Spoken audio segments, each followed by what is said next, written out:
CGTN's Robin Dwyer is outside Buckingham Palace in central London. What's the mood like there, Robin?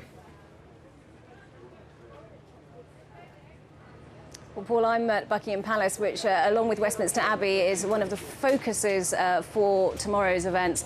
And at the moment, it's pretty empty, although there is quite a large police presence here, as you might expect. But tomorrow, police are expecting tens of thousands of people to pack into this area. And it's what the Met Police, which is London's police force, say will be the most significant security operation they've ever led. They've got 11,000 police officers that have been mobilised, along with sniffer dogs, armed units, and they've also got special powers to try and fend off any potential anti-monarchy demonstrations that could take place. That being said, we've been down on the Mall this afternoon, which is the road that leads up to Buckingham Palace, and it's absolutely packed already the day before tomorrow's coronation. And the mood here, well, in a word, it's excited. We've seen people from many different countries waving their flags, waving the Union Jack flag, dressed in the Union Jack flag.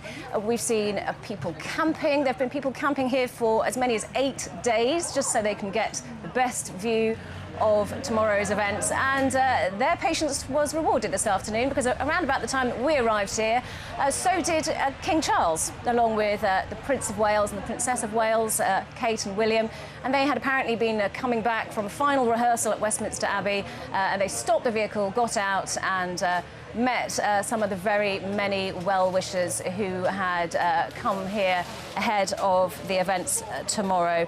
So as far as we can tell here, the mood full of excitement, full of anticipation ahead of what will tomorrow be a day of pomp and pageantry. Pomp and pageantry, hopefully not too much rain. The forecast isn't looking fantastic, but there's going to be lots of high-profile guests from all over the world expected at the coronation. That's right. The guest list runs to roughly 2,200 people. We don't know exactly who is going to attend the coronation. We do know that representatives from around 203 countries have been invited, around 100 heads of state. One person who has confirmed that they will be attending is China's Vice President Han Zheng. He will be at the coronation before heading off on a visit to Portugal and the Netherlands. Invited but not attending is US President Joe Biden. He will instead be represented by his wife, Dr. Jill Biden. In a break with tradition, kings and queens of other countries have been invited. That doesn't usually happen, but this time we're expecting the King and Queen of Spain, of Denmark, of Norway, the King of Jordan, amongst others. We're also expecting world leaders.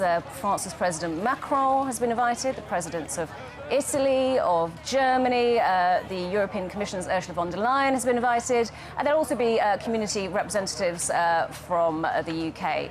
But before tomorrow, they are going to be, those world leaders, attending a reception at Buckingham Palace, which is being hosted by King Charles.